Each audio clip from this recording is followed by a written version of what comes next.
Ladies and gentlemen, welcome back to the Wrestle podcast. I'm, of course, Aeron, as you know. Now, joining me on the other side of this screen is somebody, well, if you've ever wondered how I'll look if I was evolved fully as a Pokemon, then this is the final result of that. The beautiful man, of course, known as Tommy Vendetta, the great man from Ward Lake, Michigan. Welcome to the podcast. This is quite an honor, actually, to get a real big heavy hitter from the American Indies.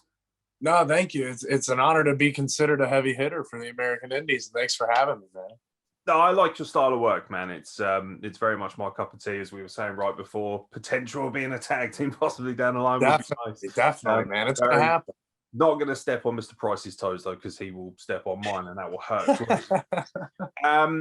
Obviously, being a UK-based podcast, people are probably going to want to know who Tommy Vendetta is and have the opportunity to check out your work more. So what I'd like to do is, for the first couple of minutes, give you an opportunity to almost cut a promo, let the UK fan base know who Tommy Vendetta is and what he's all about. Yeah, man. I mean, pretty much. I grew up, I was like the tall, lanky, like nerdy-looking kid who was in sports but wasn't like the popular kid. And then, like, pretty much after that, I didn't want to go to college, so I decided I was going to go in the Marine Corps because I like the challenge. And I went into the Marine Corps, got out of the Marine Corps, and then I said, you know what, screw it. I want another challenge. I'm going to become a pro wrestler. And then pretty much it started off rocky for me. I was still finding myself. You know, I didn't really have the presence that I have now. And then there was just a day that came when, as I call him, my father, Aeron came to me and he put me under his wing and he said, hey, you're a psycho, be a psycho. And just like that, the Loveable Psychopath was born, and I've been tearing people's faces off and smiling while doing it ever since. I like that. That's definitely my new favorite wrestler has come to the Wrestle plug. I'm proud of that. Talk to me about the Marine Corps, actually, because, like, obviously, there's been a couple of guys who have been on who were in the British military, for instance, and things like that. But obviously, there's a lot of things that go into working in the military. My family has quite a rich history in, like, the Air Force and stuff like that, so that's quite cool as well. What's the Marine Corps like? What was it like as well, coming out of that and going back into wrestling? Do you think that the discipline and everything that was involved in that really lent itself well to your initial training as a wrestler?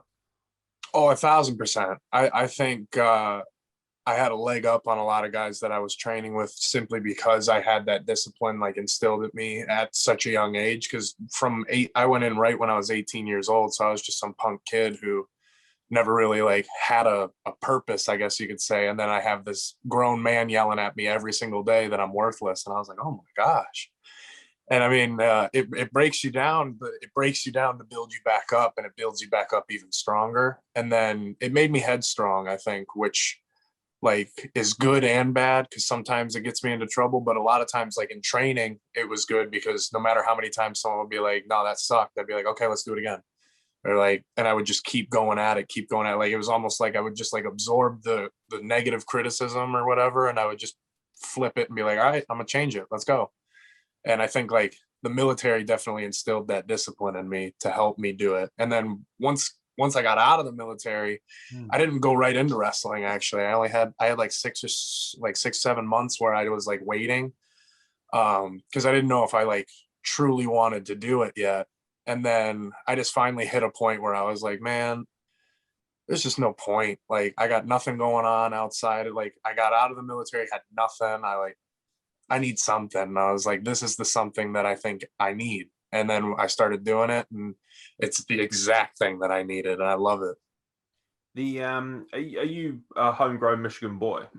Yes, sir.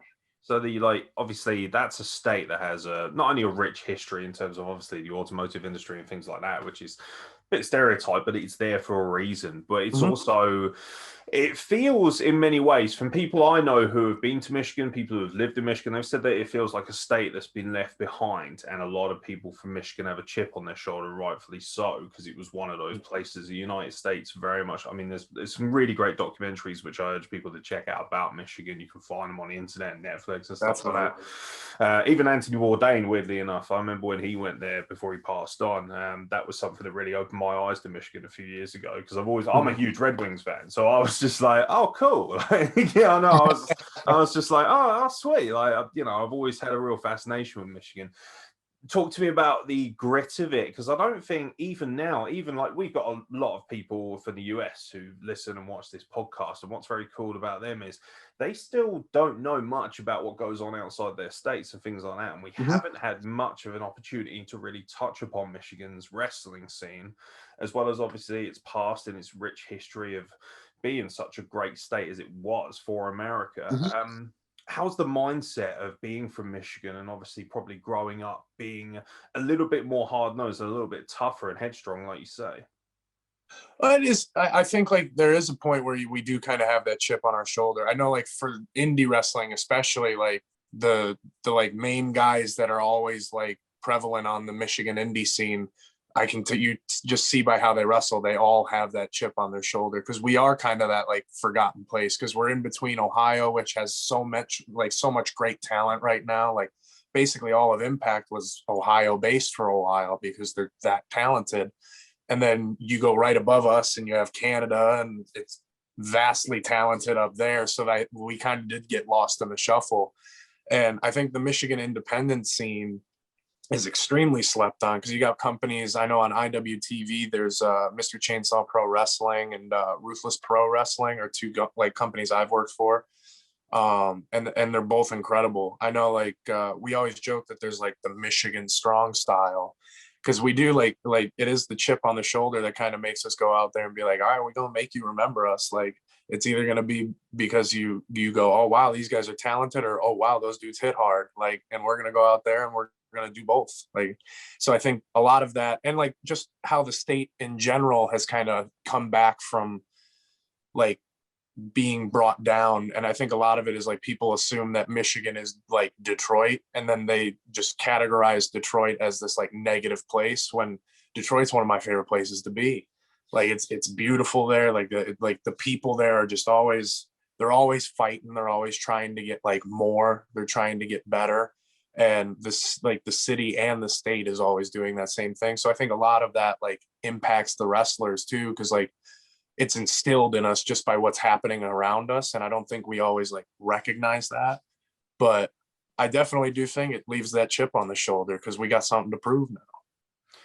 Yeah, that's actually what drew me into being a Red Wings fan when I was a kid, because there was such a rich story of like, you know, I had a tough upbringing myself, and I was just like, you know, I really identified with that. And then you see Detroit, and you, like you say, it's actually not a pit like everybody treats it. Like there's a post-apocalyptic quality to certain amounts of like the outskirts of it, and it's wild to see. Actually, it's from a photographer standpoint, I'm looking at it thinking that looks like a dream. Like some of the promos you could cut, just walking through some of the derelict buildings would be sick. Like Definitely. You know, we were talking about John Moxley beforehand, and just I could see someone like him in particular working there. The indie scene in Michigan almost gets forgotten, because obviously, like you say, Ohio being down the road is, like you say, Impact.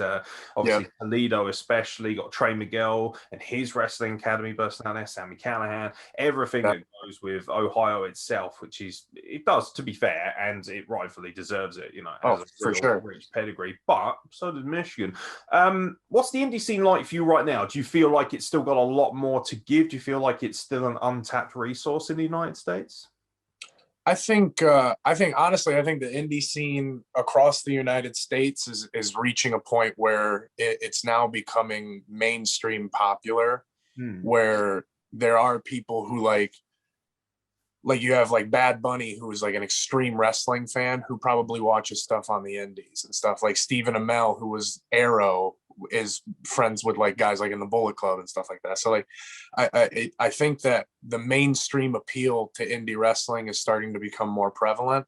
And I think a lot of that is because of the guys, and I think it's pretty much nationwide, everyone on the indie scene in themselves has a chip on their shoulder, because for so long people have kind of just dismissed it as like the minor leagues almost. And like, you got to get a contract to be the best, essentially, is what people thought. Where there's guys on the indies who I look at and I'm like, how is this guy not signed? Like, he is one of the best talents in the world, like one of the best tag teams in the world, besties in the world. How are they not signed? It blows my mind. I don't get it.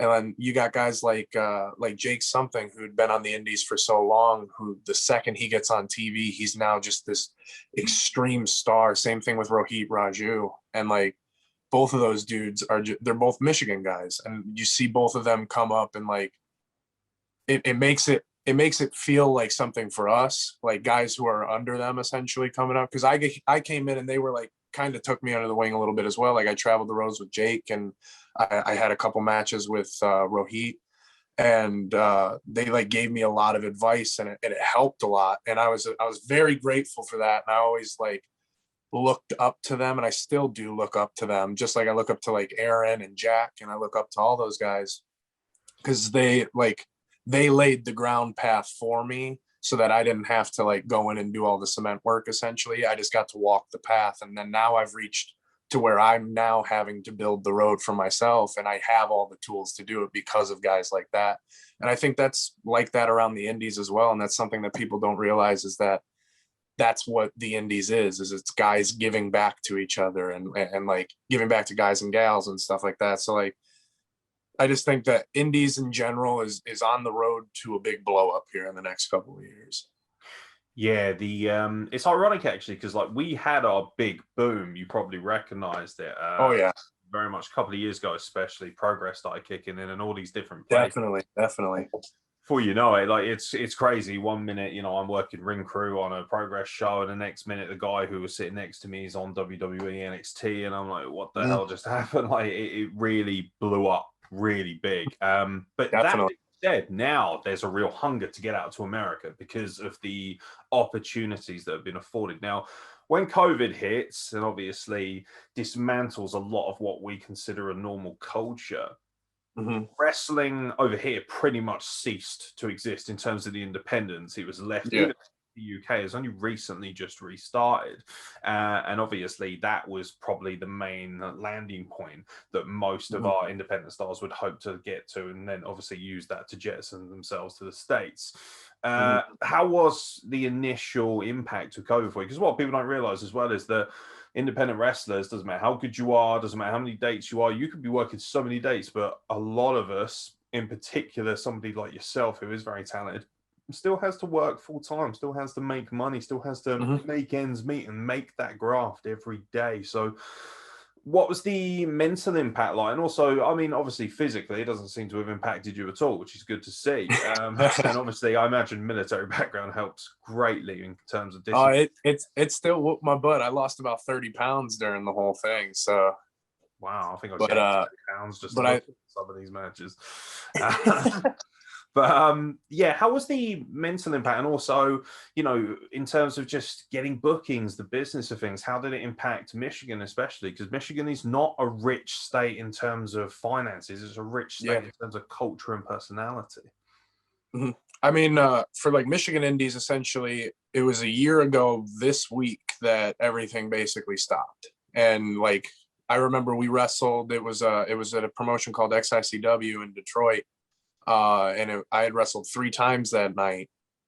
Just wanted to have fun. Like, it wasn't anything crazy. I didn't think that it was the last time I was going to wrestle or anything. And it was a great show. Like, we had a lot of fun. And then we get a text, like, right as we leave the venue, they're like, hey, they just shut everything down. And I was just like, whoa. And I figured, like, oh, it'll probably be about a month or 2. And then, like, we'll be back. It'll be no big deal. And then it got into, like, July. And I was like, man, this isn't it. Like, and I mean, mentally, I know for me, it sucked, because like you're sitting at home, you can't do anything. Like, the gym wasn't open, so I don't have like an escape to go work out. I couldn't go and like hang out with my friends all the time, because like everyone was on quarantine. So like for a lot of it, it was pretty much just video games and watching wrestling. And then I think I like around June or like May, I came to the determination that I needed to start doing something. So I like started doing like just body weight workouts, would run around in like the neighborhood and stuff like that. And then by I think July, we were allowed to do outdoor shows. So I started like getting onto some of those shows, but even that was just a totally different atmosphere, because like they're not like outdoors at like a bar. They were like in backyards for a while. So it was like, man, we almost regressed back to the yarder days. And then I mean, it was fun, and like it was real pro wrestling for most of it. But I think once things started to open up more, I know like Mr. Chainsaw started doing outdoor shows, but they were like legitimized. Like he did one at like an airport, and like had everyone in their cars, so it was like a drive-in like wrestling show, which I thought was sweet. Yeah. And I think it just basically made a lot of promoters kind of get creative with how to run shows. At least in Michigan, it did. And then now, with everything opening back up, it's starting to get a little bit back to normal. But I think it definitely impacted it in the moment negatively. But I think in hindsight, 2020, I think like a lot of people look back at it and go, you know what, like if we can make it through that, like this ain't anything. Like we can pretty much, we got it from here. Like we just survived a pandemic. Let's get to work. And I think it kind of lit the fire back under people, especially now that it's getting warmer out here and we're starting to be able to allowed to like go to bars a little bit, and like people are allowed to have indoor shows. It's starting to feel more normal, and I think that everyone's starting to get back into that good headspace again. Yeah, it's very weird because, like, especially for the British people watching this, we're still in a lockdown. We're slowly coming out now. We just started coming out, but there's no real guarantee of any shows whatsoever until maybe possibly June or July. And obviously, for people like myself who are still essentially just fat rookies, I'll still be training and grafting away and hoping for just a single opportunity. So, it's a really strange thing because obviously we identify with America so much. Britain and America has always had such a rich history of very deep friendship, not always for the best, to be fair. So apologies for the friends past. fight, man. Friends fight.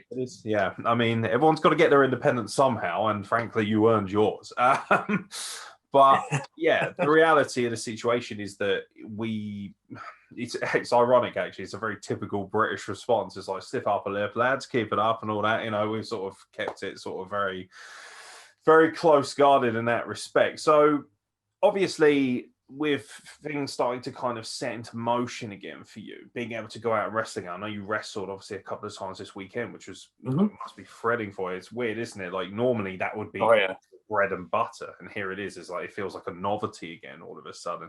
Does it rekindle the passion? Because a couple of guys have come on here during the pandemic and have said that although they still love wrestling, they actually found that during the time away, they found themselves reconnecting with different loves in their life, and it actually drew them away from wrestling slightly. How was the hunger for you? Was it easy to maintain that throughout that pandemic?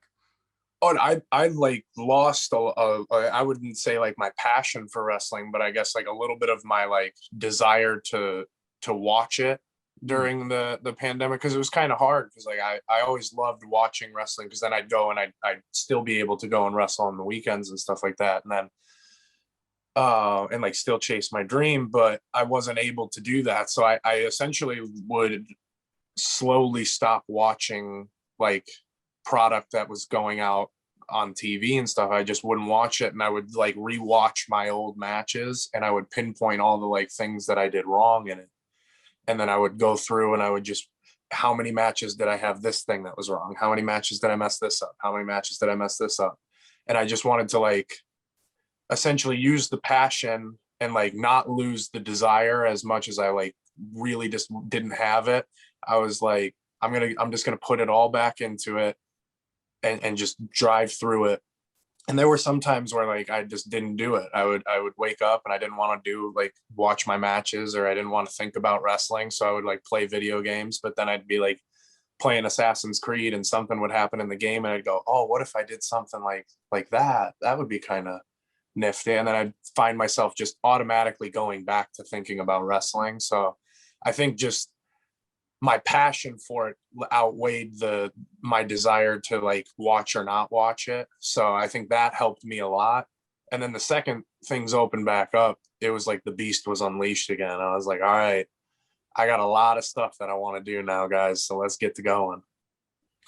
In terms of downtime, You mentioned Assassin's Creed. You got me buzzing now because I'm a gamer as well. I love my video games, man. Yeah. So, and obviously, we're very lucky because obviously, where I train with a lot of much younger guys than me, they're all, constantly playing Xbox and stuff like that. So, I'd like to run off on a tangent very quickly. Which is your favorite Assassin's Creed game? Oh, honestly, and this some people might not like it. I like Revelations a lot. And I feel like it's like a very slept on game because like people didn't understand it, I don't feel like. And I think like now looking back at it, realizing that like that was the end of the story for him, I feel like people don't like they like took it for granted essentially because it was a quicker game for Assassin's Creed. Like I remember sitting down and like I just beat Valhalla like I think this morning, and it took me since I got it to do that because I mean I've been doing other stuff, but like when I remember playing Revelations, I was playing it with one of my friends. He would come over and we would just play it after school. And I remember when we like beat it, we thought that there was like more, and we just like sat there for 5 minutes and we were like, wait, that's it? And there was like 5 minutes of me just being angry about it. And then I was like, wait a second, that was a really good game though. And I was like, all like those first like Assassin's Creed, the Ezio story, essentially, like those were my favorite. Like you cannot top those. And like they can get close with like the other stories and stuff like that, but all of those were my favorite. But Revelations still takes the cake. You can't top like Master A, like you just can't. Ezio just he's different level. What's the it's actually I'd like to tie this in with a wrestling question because quite a few people have spoken about how the modern generation of wrestlers, there's an insinuation that we're a bit soft because we like video games and we don't want to, indulge in, shall we say, really, really dodgy activities at a weekend. Don't worry, it's everywhere still. Don't you worry about that. But yeah, very much still prevalent. Like for instance, the Undertaker famously in an interview recently said that he felt that the current generation were a little bit softer and they spent too much time playing video games, and because of that, they wouldn't really get to the legendary status. Is there, again, with the chip on the shoulder dynamic, because obviously you're surrounded by guys, this is a modern age where you have access to so much amazing technology. Do you feel like that's a slight, or do you just think that's, old man's yelling at the clouds again? Well, I mean, I do see his point to a point where like he said, you kind of like the realistic feel to things, like guys treat it like I like to a point. Some guys do treat it like it's a game, and to those guys, I would say like they aren't the guys that are gonna go anywhere. But to like what he was saying about like our generation of wrestling being soft, I would disagree with it being like a blanket statement, simply because you don't know us. You got the British, especially like the British indie scene and stuff like that. Like you guys are just pounding each other out there, like coming to the back and like your chest is bright red. You got like gashes on your neck from the forearms and stuff. And I'm just like, holy hell. And then you got like Japanese strong style, same type of stuff. And like a lot of guys on the American indie scene are starting to like that vibe. Like I love that, like that. I live for that because that's what I like. That's a fight. Like that's what I'm here for. Yeah. And I think like the video games and stuff, like to him to say they hinder, I mean, you could say that about anything. You could say that about how guys were probably snorting an entire mountain of cocaine before a show, and that might have hindered them a slightly bit. But like as far as being soft, like the chip on the shoulder thing, it's there for that, because I remember hearing it and I was just like, all right, we'll show you. It's cool. I love the fact you mentioned that, because actually what drew me in and made me want to contact you for an interview was the fact that stuff like that, because I looked at you and thought, you've got British indie scene written all over you. Like, I'm still missing a tooth, man. Like, and that's, I love that shit, man. I love it. Yeah, like it's kind of weird because at the time, I'm like, oh man, my tooth, and then after a while, I'm like, yeah, I look like I've taken a real jaw jack in. Like that makes me look like more of a man. Like, yeah. now I feel like I go to an American bar with a motorcycle. I'm ready for the experience. That kind of thing. Or to be honest, I get my ass handed to me, but that's fine. I love your style. It's very physical, and you can see what I really appreciate is that I always tell, like, I am literally nobody. I've had a handful of matches. That's it. I've started very late. I started training at 33, and then got an opportunity about 6 months or so into kind of, ply my trade to a small amount. But still, the podcast is the most exposure I've had really to the wrestling world. So I don't try and pass myself off. I don't consider myself a wrestler, pseudo at best. But obviously, one thing that's very important to me is that people's self-identity plays out through their wrestling. I like to see people be an extension of themselves. And it's that famous line, isn't it? The greatest wrestling characters, the greatest personas are the guys who are themselves with the volume turned up to 11. Case in point, the Raw Austin and guys like that. So that's obviously something that you've harnessed beautifully in your style. From a gimmick standpoint, I say gimmick because, that can actually be quite offensive to some guys. I know it's just a matter of fact, but I wouldn't say that the Loveable Psychopath is a gimmick. That's an extension of who you are as a human. Oh, no, yeah. How has it all come about for you? Did you know before you got into wrestling that was the kind of person you were going to be portraying, or did it take time to cultivate that? Oh, it took time. It definitely took time because there was a hard stretch for the first like few shows where I was too much of the shaking hands and kissing babies guy. And I remember the Aeron Orion, my trainer, he's my dad, he's my tag partner. He's not my actual dad, but we always say he is. But he's like my older brother, essentially. He was the one that kind of tapped me into it because we started tagging at this promotion in Toronto, Canada called it's called Super Kick. And we just started working there together. We were like, he brought me into the Death Threat Army at that point. So we were just under the name Death Threat Army there. And the first match we had was against two dudes who I knew. They're incredibly talented dudes on the scene now too. But we were wrestling them. Their tag name was Super Future at the time. I don't know if they're still a tag team now. But I remember just seeing how Aeron was acting made me want to like be more aggressive and bring more out.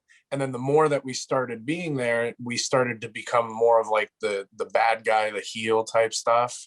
And then I just started realizing that's me. Like, cause I'm so like, and not to pat myself on the back, but I pride myself on being a pretty nice guy on my like everyday life. And I try to stay laid back and be calm. But like, I always joke with my mom, and my mom will like laugh about it, but she's also like, it's very true. I was like, I have that burning desire to like go out and maul someone on a day-to-day basis, but I keep it like hidden away because you can't do that in society. So how I like I start letting that out when I wrestle. And Aeron was the one that like really brought it out of me. And then it was in 2020 when we were wrestling outside that I think I kind of like came into most of like who I am.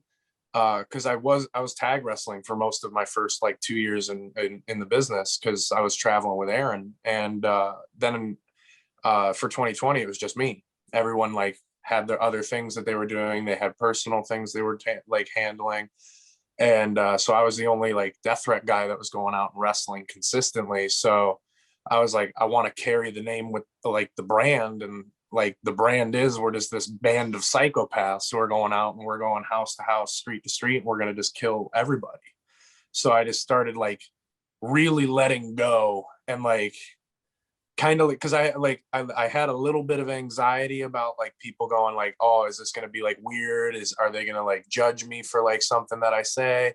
And then I pretty much just had to say like, screw it. And then I just went out there and did it. And I was like, that felt good. I think that's the money. And then people started picking up on it. They started liking it. And it became like my brand. And I just went off with it. The opportunity to play as a heel, even if they are like a real extension of who you are, brings up a lot of interesting notions, because in the modern age, obviously, it's a much more overall liberal society. I'm not really one who swings to either side of that fence. Actually, I've always been Same. open and honest about that. I'm very much a centralist, so I find it very difficult to subscribe to a label as it is, particularly with my background and being mixed race and things of that nature. So, but being a heel, do you feel that in the modern era, people take it too literally and too seriously? A good example is the Briscoes, for instance, who are arguably my favorite tag team. And I mean, they're amazing. Yeah, they are one of the best. Yeah, I've like modeled my look after the Briscoes, if I'm being honest. I love them. I love, I'm a country boy at heart over here, and I just feel like that's an extension of who I am. I like that style. Now, obviously, some of their thoughts and some of their opinions can be quite inflammatory, especially Jay's. But like, for instance, when they were over here, they really wanted to garner heel heat by going after people in the audience, not necessarily attacking them physically, but kind of making sure that they were aware of who they were. Do you think that there's too much of a reliance on cheap heat, or do you feel like the heel isn't affording enough of an opportunity to genuinely be a real nasty piece of shit? I think it's kind of like on both ends of the spectrum. I think a lot of times fans take things a little too seriously, but a lot of times guys themselves take things a little too seriously. And like at the end of the day, it's pro wrestling.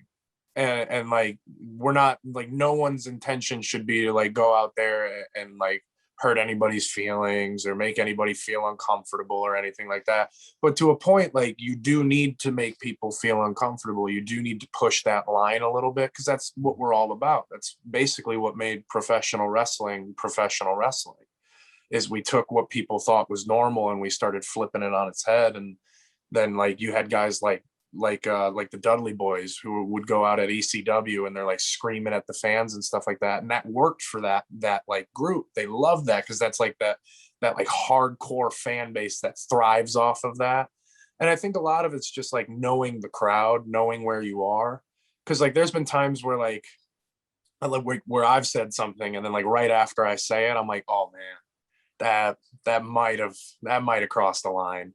And sometimes like I'll go, like if the guy's like lingering by like a gimmick table, I'll just go over and be, hey man, like I didn't mean anything by it, like, and I'll say something to him if I think it's bothering him. But for the most part, like a lot of people are good sports about it, but there are people who, I don't want to say like can get easily offended, but who will get offended by those things. And I think it's just, I try my best not to single anybody out. I do my best to like broad spectrum say it. Like if I'm telling people to shut up, like if one person says something, I'll point in that direction and I'll be like, who said it? And I'll just like point in that area. So then that they'll be like, oh, and like kind of give them that fear, like, oh, I'm coming for you, but I don't even know who it was. Like, so I think a lot of times, and I think people kind of don't, cheap heat's good. Like I think you know, if a kid, like I've had my fair share of cheap heat. There was a show in Kalamazoo, Michigan that we did, and a kid had a sign that said DTA sucks. And I took the sign from him and I ripped it up and then I threw it at the kid. And I like after the match, we walked over, we gave him like one of our little scarves and we gave him a t-shirt and stuff. And you know, like it's like for me, it's about creating moments. And like, I don't think that kid's ever going to forget that moment. He's gonna be like, there's this one time at the show that I went to in Kalamazoo, they ripped up my sign, but I got this sweet little scarf. And like, I think like those are the things that like I like look for when I'm going out there. Like when I'm watching my friends wrestle, I'm looking for their moments in their match, even if it's just them talking shit to a fan or if it's them, you know, taking a moment in the ring. That's what I look for. And I think cheap heat's a good way to do it, where like, because I mean, Aeron and I did it. We were in Canada. We beat the promoter of the company in Canada, and then we buried him under an American flag. Like that's very cheap heat, but it got over. Like the crowd hated it. They were throwing toilet paper at us after we did it, you know, flipping us off, screaming at us, and I was like, "This is perfect. This is exactly what we wanted." Get cheered in Britain for that, if I'm being honest. In other words, we love like the vaudevillain mentality of here. Heels are so over here. The more of an arse you are to people, the more they tend to pop for it because we're so dour and love being miserable to ourselves. So It's just like, yes, abuse me some more. I deserve it. Like that's why I think I love your guys' indie scene slightly above the Michigan indie scene, at least fans wise. I love all the fans, but you guys just are so passionate about it. Like it's real to you. Like I like anytime I watch like NXT UK or when I watch Progress and stuff like that, like the fans literally make all of the matches so much better. Like the matches themselves are great, but the fans themselves, I'm just like, wow, like it gives you goosebumps sometimes. It's amazing. I love that. I hope I can experience that one day. Yeah, I mean, that's one of the kind of ulterior motives of having you on here, is hoping that it will open people's eyes to you as a wrestler over here as well, because I feel it's very important. I love the mixture of identity that the British independent scene is, because if you watch NXT UK, for instance, it's not just UK people, you know, it's Germany and Portugal and France and Italy, and everyone's coming in, and it's great that we've kind of got a, I don't want to say we're the European capital, because I think that's quite arrogant, but I feel that this is very much a landing point for the majority of Europe's best wrestlers. And, you know, we've set up a great infrastructure, and obviously that's been rocked quite a bit with unfortunate things. And we're hoping to rebuild from that coming out of the pandemic. And it's about retaking the trust of people. But your style of wrestling is great because obviously you're very physical, you're very violent, but you can wrestle, okay? You know, you're not a outlaw macho wrestler, I think is the term. Oh, Jimmy, he gets so angry, bless him. I kind of enjoy him, to be honest. I find him, he's like my guilty pleasure. The more he rants, the more I feel like I'm expelling my own demons listening to him. But the quality of your wrestling and the style of it does lend itself to ECW a little bit. And I know you're very passionate about ECW. You mentioned the Dudley Boys, and obviously some of the heat they were garner from their heel promos were astonishing. I have people to riot in the streets over them. That's, for me, I'm not scared of that as a wrestler or a want to be wrestler, so to speak. Like for me, I'm like, oh, I'd love to be in an audience where they're lobbing chairs at me in the ring, and that sounds cool to me. Like, and obviously there's still remnants of that. How much has ECW helped build your identity in your mind? Do you feel like you've really taken a lot of what you saw from that era? Because that was very much the outcasts promotion. You know, that was the place where if you weren't all shiny and fancy like WWE and WCW, you went to ECW, where the gritty fans and the gritty wrestlers went to be real, so to speak. Yeah, it was like when I first broke into the business, I wasn't like as in shape as I am now. I was a lot skinnier, so like I didn't gain a lot of the like notice as I did for my talent because I didn't look the part, I guess you could say. And so I kind of got that chip on my shoulder there, where I was like, I need to start evolving my style so I stand out more. And then I just started like trying things and seeing if they stuck. And a lot of it was like just the mentality of ECW, of wanting to be like something that's just like a jolt of adrenaline in your arm, like just something new and fresh that people will go, oh, wait a minute, that's something right there. Like, because I know at the end of the day, if you put like me standing next to Jake something's the superstar. Like he's the world champion, and I'm not trying to diminish my own star quality by any means, but that dude's a world champion. He looks like a world champion. He will be a world champion, where like I look like the type of dude who just might come walking in off of a street into a bar having a bad day at work, and you might just test him the wrong way and I'll rearrange your face. And I think like that's kind of the style that I bring into the ring with me, where it's like, I don't care what I have to do. I'm just going to throw everything, even myself, at you if I have to, and I'm going to beat you. Yeah, like I say, I think it's really important. Like for me as a fan, I want to relate. You know, AEW is obviously a big buzz topic right now. We're recording this the day after, obviously, Revolution. And one of my critiques of AEW, so to speak, is that I don't feel like enough of their characters are relatable in some sense. Like even MJF, I can relate to him in the sense of we all know someone who's a fucking asshole. So like, I'm going to sock you one, fool. Like he is one of them kind of people. And I think that's important to be able to harness that. Who would you liken yourself most to? And even going a little bit further, who is the guy from ECW that you most feel would probably give you the perfect kind of matchup?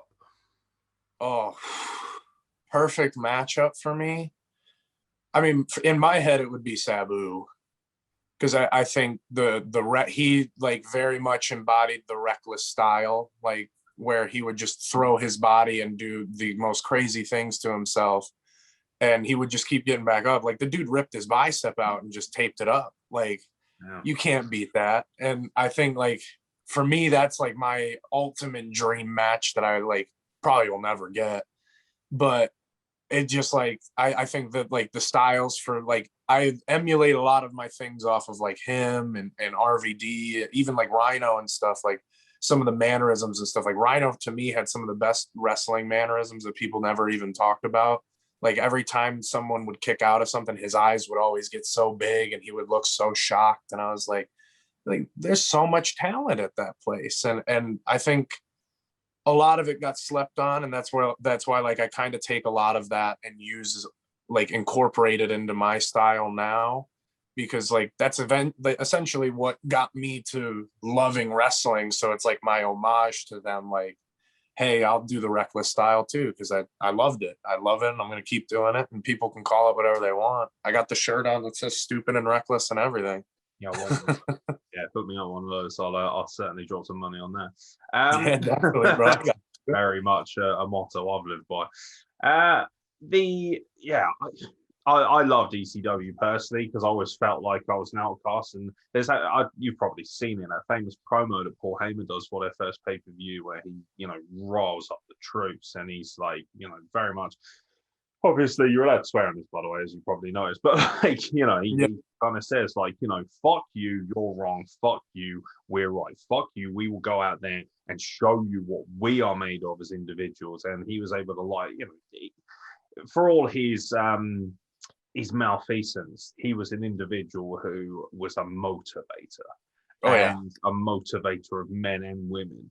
And of course, you've got an opportunity now, I would say, to usher in that new era where it's evolved. Because sometimes I would watch ECW and I'll think, okay, that's just a bit too much rubbish. I'd like to see just a little bit of wrestling. And it's going, because obviously you had guys like Eddie Guerrero and Dean Malenko, Rey Mysterio, and guys like that who came through. So it wasn't just lunatics like Balls Mahoney and stuff like that. Yeah. It actually could work, to be fair.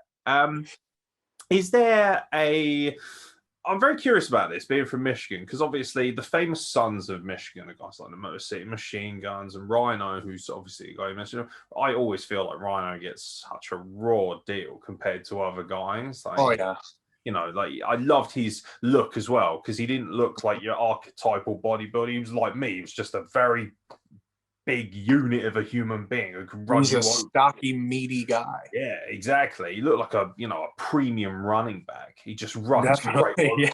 Yeah, it's I'm such a closet American. It's ridiculous. But like the reality of the situation is that when people say Michigan, they think, okay, yeah, Motor City Machine Guns, yeah, Rhino. Is that a good thing? Obviously, it is a good thing, but at the same time, being from Michigan, do you feel that people should look beyond that and look for more than that, and not just associate the state with a few entities, albeit world-class ones? Oh yeah, I mean, I think when you look like deeper past just like we call them like the names, I guess you could say. When you look past like the most famous names in Michigan, like that's when you start getting the guys like the Rohit Rajus, you start getting the Jake Somethings, the Carms. Like you start to find all of these guys that are like almost hidden gems. They're like diamonds in the rough, essentially.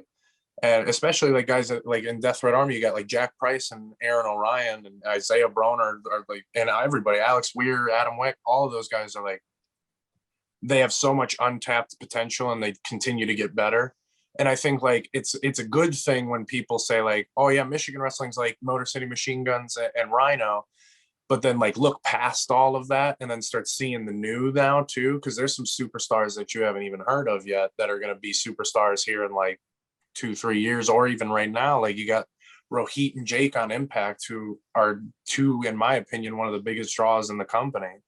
Like people were so into the Jake Something character finally appealing, and then like when Rohit finally became the Rohit we see now and kind of broke away from the Desi Hit Squad and like got the X Division championship, like that, he started gaining that like fame again and that bringing eyes to the company. And I think like even on the indie scene, there's a lot of guys that people don't like necessarily. Like Karm is one of the guys that I came in the business with, who's gonna be a future world champion somewhere. Like the dude's built to be like 260 pounds. He's like 6'3". He's a freaking monster.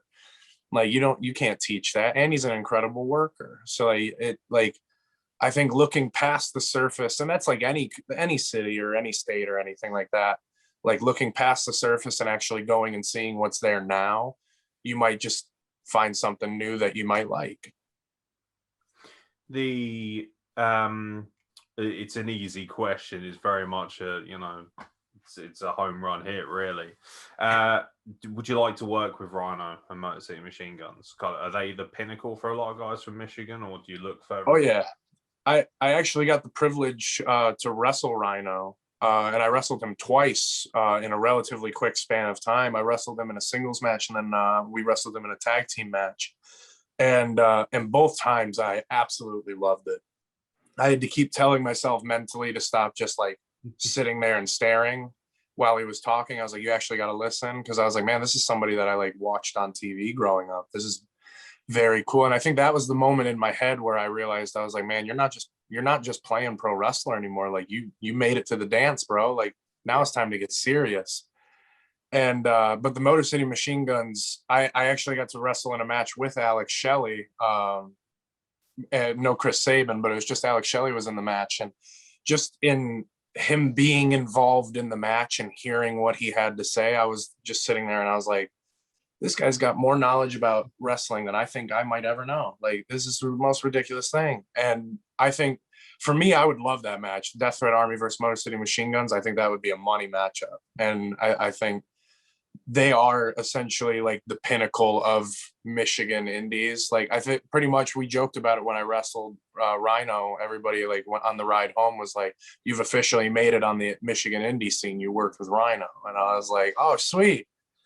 I'm a real wrestler now. So, I mean, I definitely think they are the pinnacle, because they're the like main faces that made it to the dance and were successful and had Hall of Fame careers. Yeah, that's so cool, because you're always be able to say, what people don't realize is Rhino was the last ever proper ECW champion. Like, so you know, the fact you got to wrestle, and obviously I think he was there, I want to say, not, is it TV champion as well, or was he United States champion? I can't remember. I think he was the TV champ, the ECW television champ. They didn't have because obviously I remember RVD holding that for like 23 months, and I was just like, RVD's another guy that's from Michigan too. He's from Battle Creek. He is, yeah. RVD was my favorite wrestler growing up, because when I first, I didn't think I was ever good. I was always a fat kid, so I was just like, well, I'm not going to be a wrestler because I'm too fat. And then I realized that, holy shit, Bam Bam Bigelow is the man, and he was like, hell yeah, man. And that's now what I'm trying to do, is kind of be old man Vader, old man Bam Bam Bigelow, because I've got the height to go with it. But obviously RVD, you know, I fucking loved RVD because I was obsessed with Jean-Claude Van Damme as a kid. I was like, oh God, they must be related. That was my thing. I was like, as a kid, I thought, they're definitely related. I was like, it's the same person. But yeah, obviously moving away from ECW, but you can tell that that's been so important. Now, Death Threat Army, I now have a new goal on this podcast, and that is to complete the entire collection of Death Threat Army interviews. I think that would be great. And then once we've done that, we can then have everyone on one Zoom call. That would be for sick. sure. Yeah, I know we'd be down for it, man. Yeah, that's kind of my ultimate goal now, is to be a total mark and an honorary member of DTA, which doesn't always stand for Don't Trust Anybody, although should stay there as well. How's the growth? Because obviously being a tag team wrestler, that's good. But so many guys have said to me that tag team wrestling's great, but it can feel like a bit of a crutch if you want to be a single star, because, you know, and obviously it's a very different style. I remember Josh Alexander came on here, which was a huge guest. I love Josh. He's such a good dude. Oh, he's great. One of the best wrestlers in the business right now too. I would argue he's probably who I would aspire to be most in terms of just a human being, because I think the way Oh he yeah. carries himself is so important in our profession, and that's something that I try and project in my personality every day. But he spoke about the fact that when you're a singles wrestler, you are out there by yourself. There isn't that safety net. There isn't that ability to talk through spots or whatever that might be, and for you, obviously, you're starting to build an identity. Is there ever a temptation later down the line? I don't want to rile up the brothers, but is there a temptation to kind of move away from the Death Threat Army to really break out and be like a Jake something or like a Rohit Raju and really carve and pave your own way through the industry? I think like the one thing that I love about DTA is like we are a faction, but there's not really like a set leader to us. Like I would say, for me, I would say Aeron and Jack are the two leaders for us, and like they're the main guys. But if you ask them, there's no leader. Like we all kind of like it's a very much of a democracy. We all ask each other like, hey, like this is a move I'm thinking about doing. What should I do? And I just recently asked Aeron if he preferred me as a singles wrestler or in tag team, and he was like, dude, you're incredible at both, like go and do both. And like that to me was just like it meant a lot, because like to a point, like I do see the whole like branching off and making my own brand, but I've almost done that within Death Threat to where it's like a sub brand of the brand. And I always like once I got into Death Threat and I saw everybody and all the talent that's in here, I was like, we got money here. Like there's no way that this can't go on TV somewhere and impress the world. And I think doing it together, or even if one of us makes it, Aeron just even told me the other day, he was like, the only way I'll get a Death Threat Army tattoo is if one of you or if we get signed. And I was like, all right, that's the goal. Let's do it. We're getting signed so we can we all get these DTA tattoos. Yeah. But I sorry, carry on, brother.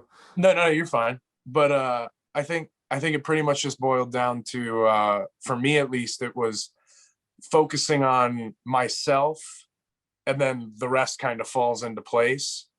Because even in my last two matches, Aeron rewatched the matches because he was right after me, so he didn't get to watch them, and he was just like, dude, that's you. Like, don't do anything different. Who you were in the ring those two times, that's you. And I was just like, all right.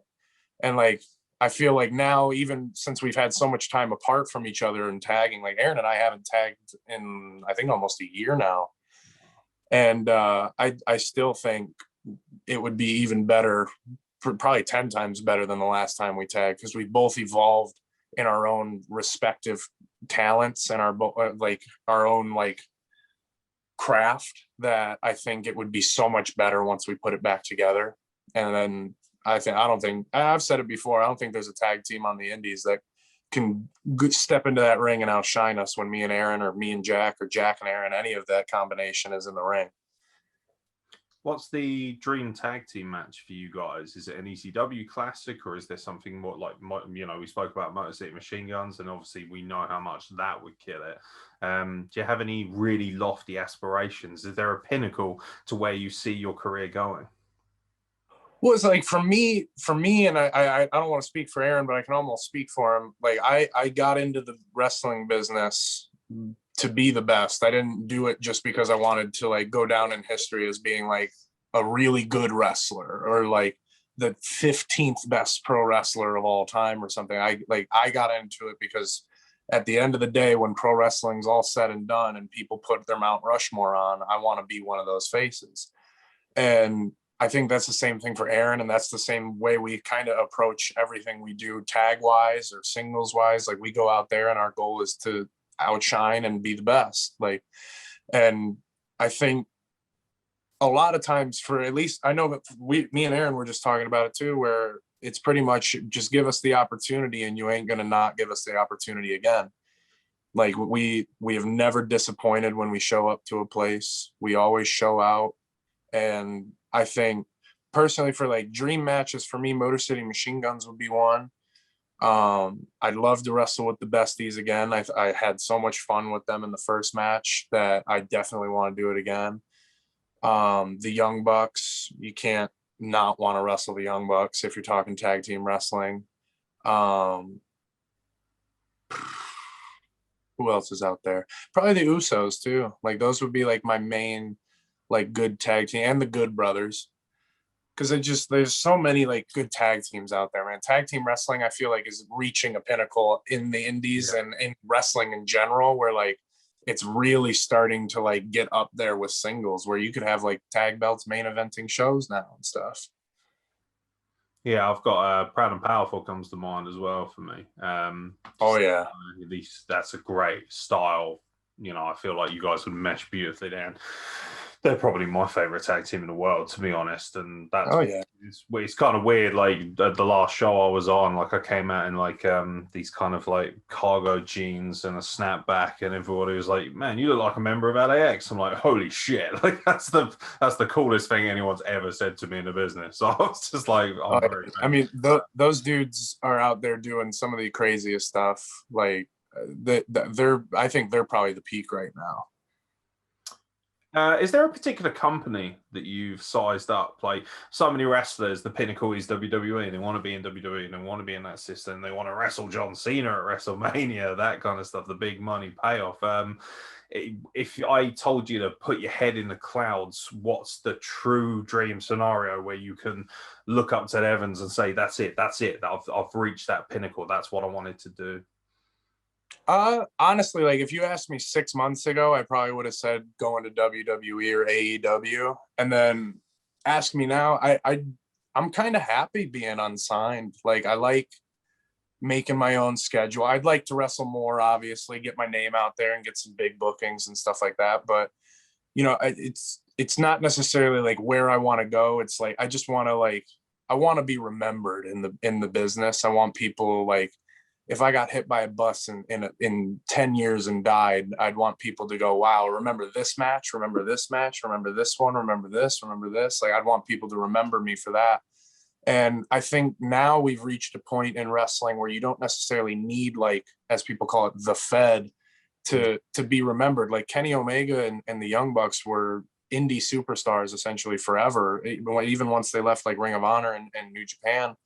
And they were the peak of the business. Everyone was saying those are the guys. Like when Cody Rhodes went back to the independent scene, like he was still one of the best wrestlers on the planet, and he was an indie guy. So I mean, I think a lot of times people overlook the indies as, like I said earlier, being the minor leagues as opposed to being professionals. And I think like the besties in the world, there's not a doubt in my mind that if the besties in the world retired tomorrow, the entire independent wrestling scene would lose their absolute minds, because like those dudes are two of the most talented wrestlers like in tag team wrestling and in just wrestling in general. Like the stuff they come up with, their presence in the ring, like, and I don't think like they don't need to go to a Fed to solidify that. I think they solidified their craft on their own.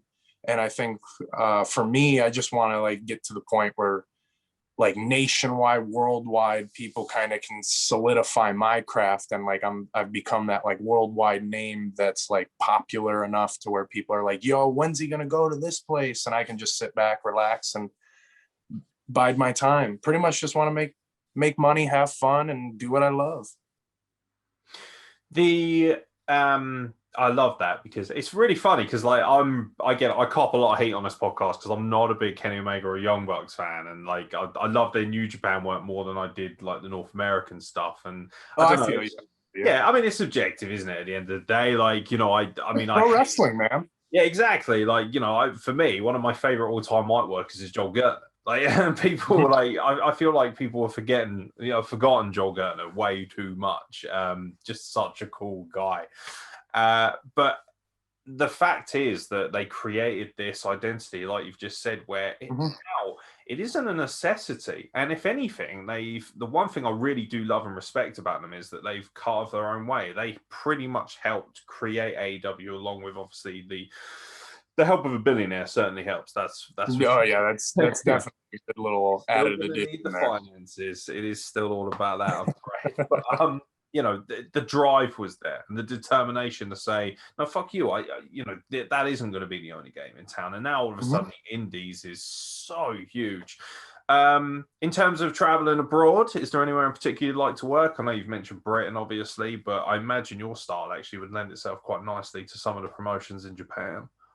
Oh, I would love to go to Japan. I'd like anywhere overseas. I would love to wrestle. I pretty much like my goals from here on out is I just want to go anywhere that wants me, and I want to show up, show out, and basically just want to take my craft all across the world.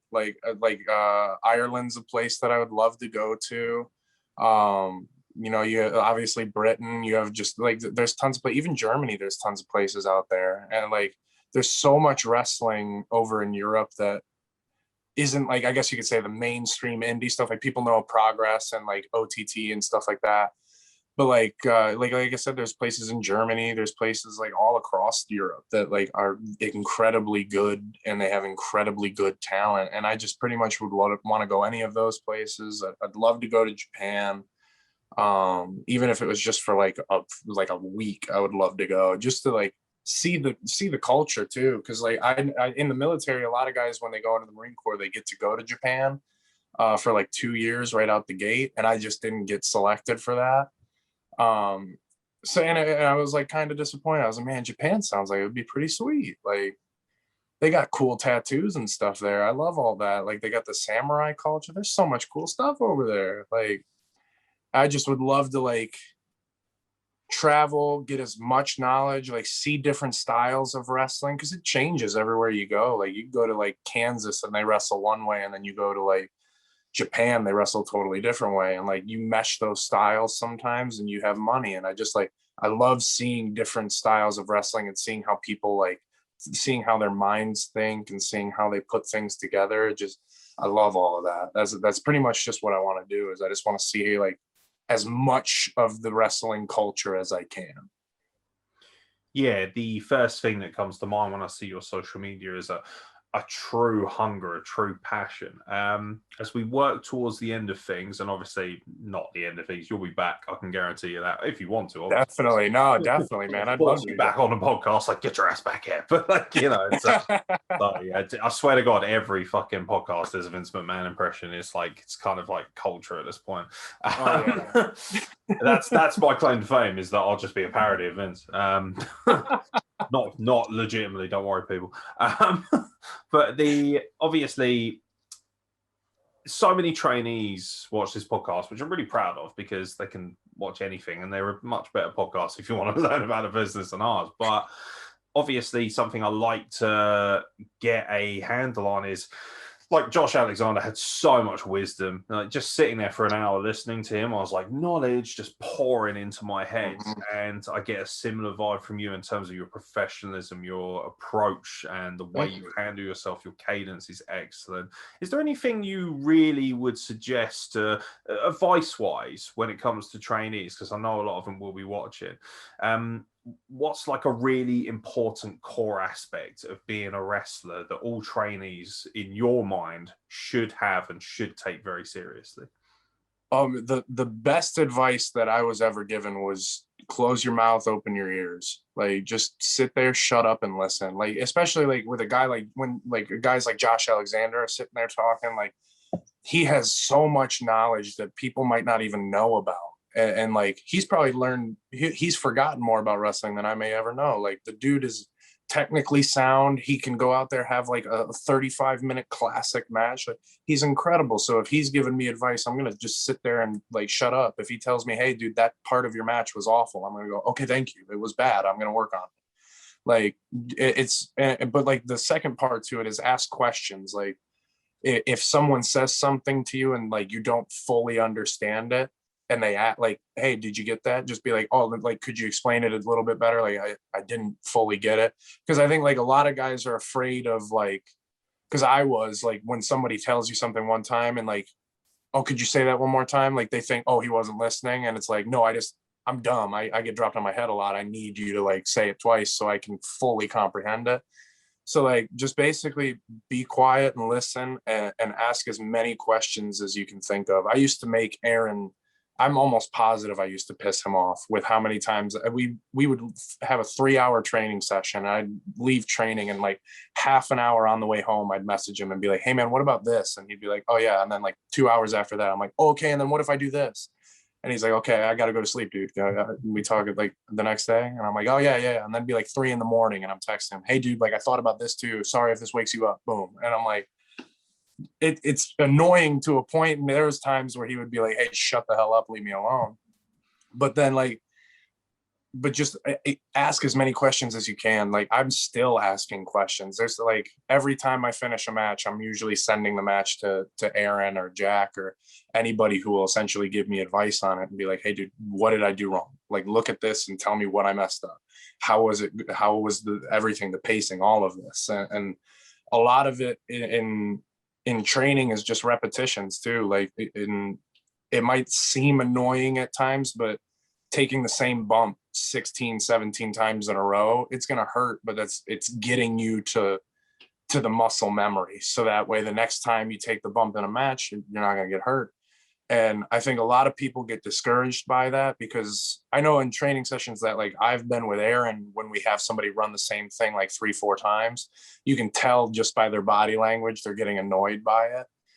And the reason we have them do it 3-4 times is because we can see you're getting annoyed by it. Like, don't get annoyed. Like, use that. Like, and I think the best thing that like I always like did with Aeron was every time we would get in there and we would do something, it was always at 110%, even if we were 1000% gassed and like we just had a full training. Like, you step in that ring, you do it 110% because you practice how you play. And I think that's like the most important thing, because I've been to training sessions where people kind of take it like a joke, or they're like half speeding stuff. And I'm like, okay, like that's all well and good, but then you're going to get out there and you're going to half speed it. Like, you have to, like, this is the time to refine things and do it 100%. So that way your craft is 100% every time. It's not going to be 90% one time because you only put in 90% of the effort.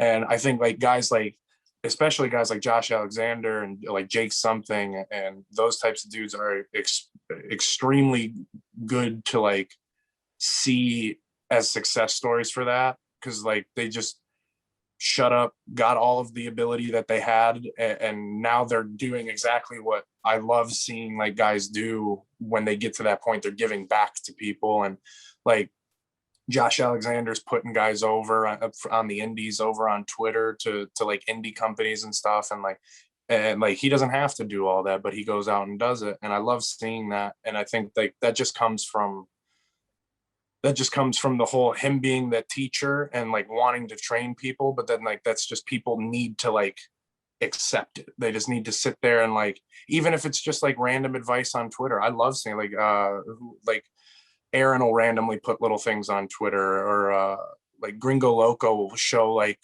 training videos and stuff every now and again. And I'll sit there and I'll watch it like 6 or 7 times and be like, how did he do it? How did he do it? And I'm like, take all of that and just use it as knowledge. Like, you never stop learning. Even if you're scrolling through like Instagram, I'll sit and watch a wrestling with unicorns clips like 8-9 times to see how somebody did a move, and then like be like, oh wow, that was cool. What if I like did something different and then hit my move instead and did this transition like that and stuff like.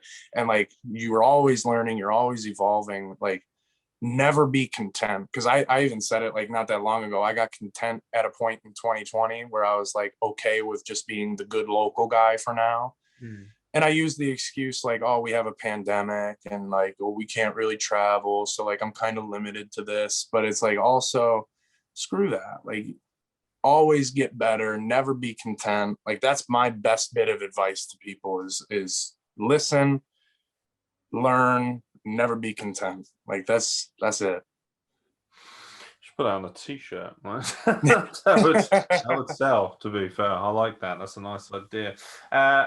Obviously, coming out of this podcast, people want to track your career, follow you, take an interest in you. I'm really hoping we can build the UK fan club for DTA itself as well. Definitely. Obviously, social media, where can people get at you? And also, as far as things like merchandise and stuff like that. These links, by the way, ladies and gentlemen, will be made available obviously in the podcast description. So, you know, if you do miss them, don't panic. Just check out the little bit of dialogue underneath and you'll see those in the description. Yeah, check that. Yeah, that right there. Do as he says or he will kill you. Simple as that. Like, I may not be threatening, but he is. Yeah, where can people get at Mr. Vendetta? And I say Mr. Vendetta because, you know, obviously not brave enough to be on first name basis just yet. Oh no, you first name basis now, man. We're a tag team. What are you talking about? Pretty much Facebook. If you look up Tommy Vendetta, I'm almost positive there's no other Tommy Vendetta. On Instagram, I'm at Loveable Psychopath _DTA. On Twitter, it's at Tommy _Vendetta. And then if you want to get some of my merch, you can check Pro Wrestling Tees / Tommy Vendetta. And then also check out the Death Threat Army Pro Wrestling Tees. The same thing, just Death Threat Army. And then all of our handles on social media for Death Threat Army are just at Death Threat Army.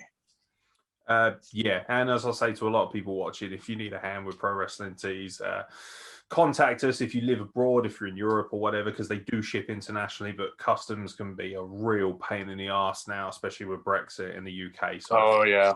Yeah, like our customs, unfortunately, it's why I can't buy. But Pro Wrestling Tees has assured us that they'll be opening a European store this year. So fingers crossed that will make access to this merch a lot easier. In the meantime, guys, if you have any questions in terms of Brexit and shipping and customs and things like that, I will be more than happy to help you out so that I can ensure that you get your very sweet looking DTA merch.